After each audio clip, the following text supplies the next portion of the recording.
Oke guys, sebelum masuk ke video, ada baiknya kalau kalian subscribe dulu, like, share, dan komen, karena satu subscribe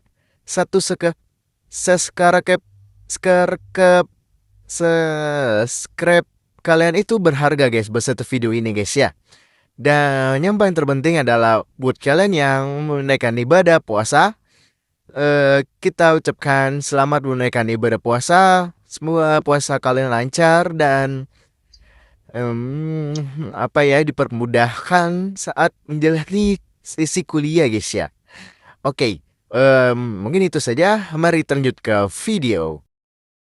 Assalamualaikum warahmatullahi wabarakatuh. Hari ini kita akan membahas potensi sumber daya alam kelautan. Oke, pertama-tama mungkin kita sebaiknya perkenalan dulu ya guys ya.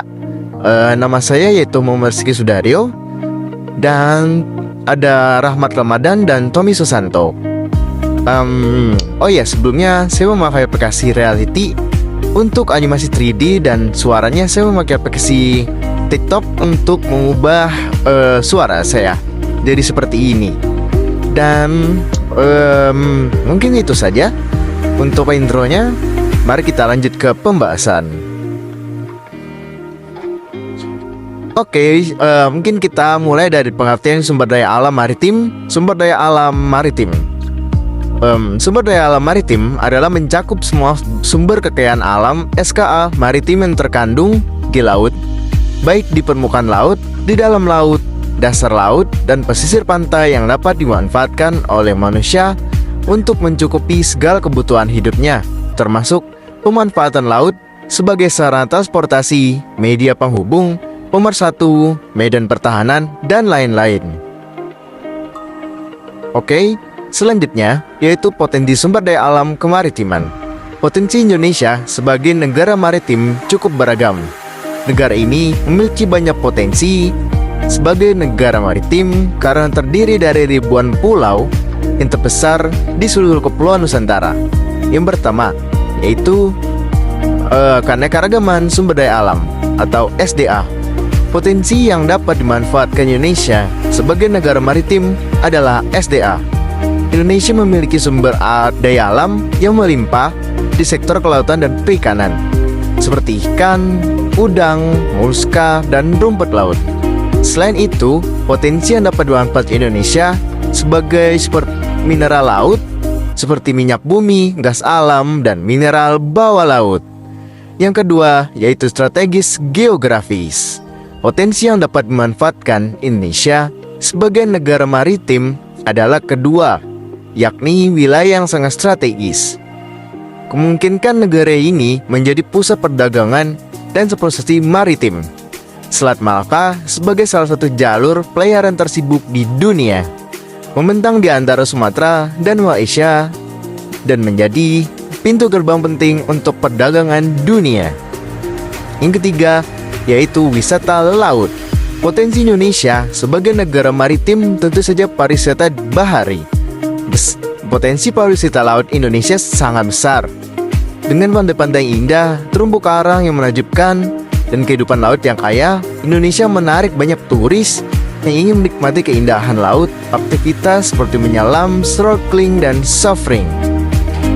Itu yang keempat adalah perikanan.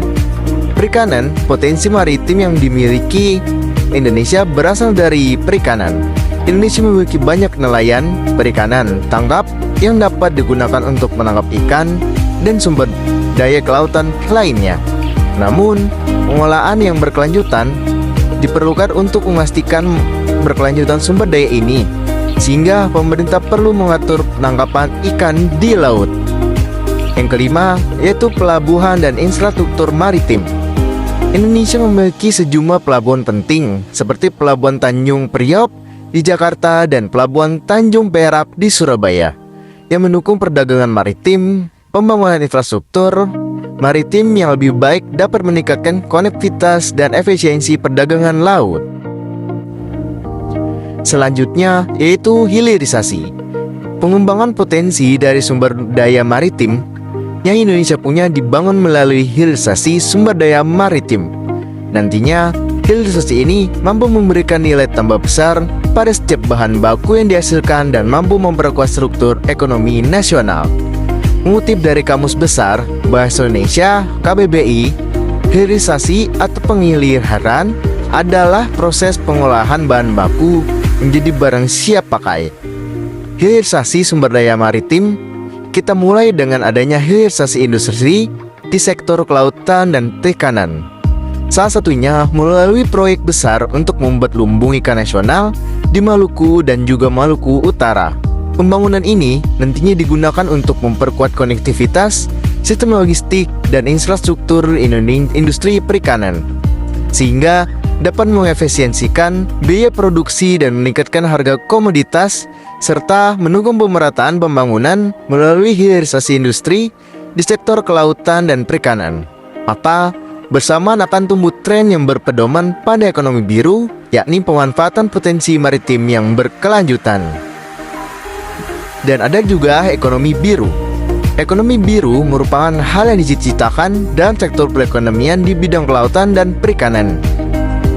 Proses ekonomi melibatkan semua pihak yang berfokus bukan hanya pengembangan dalam bidang komoditasnya, tetapi kepada sumber daya manusia yang bekerja dan produksi komoditas untuk sektor perikanan dan kelautan.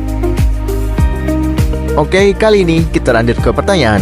Potensi penangkapan komoditas ikan yang masih bisa mungkin ikan melakukan regenerasi sehingga jumlah ikan ditangkap tidak penuh repopulasi ikan disebut A. Potensi siaga. Salah bang. Yang lain bang. B. Potensi produksi. Wih, salah juga guys. Yang lain yes. Kita lanjut ke D. Potensi asli. Belum betul. Beliau ini salah guys. Berarti C guys. C. Potensi lestari.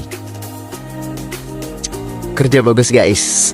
Pertanyaan kedua, yaitu pengembangan industri perikanan dan pekerpalan merupakan bagian pemanfaatan potensi kemaritiman.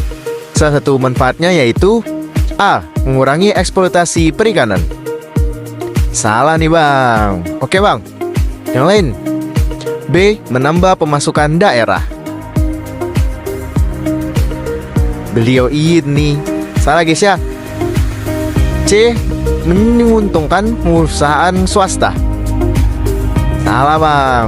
Oke, berarti jawabannya yang D guys ya, yaitu meningkatkan konektivitas antar pulau. Yap. Terima kasih. Oke, mungkin cukup sekian dari kita ya. Semua pembahasan sudah dibahas dan sesi pertanyaan juga sudah. Mungkin segitu saja yang dapat kita sampaikan. Kurang lebih kita minta maaf dan kita pamit. Assalamualaikum warahmatullahi wabarakatuh.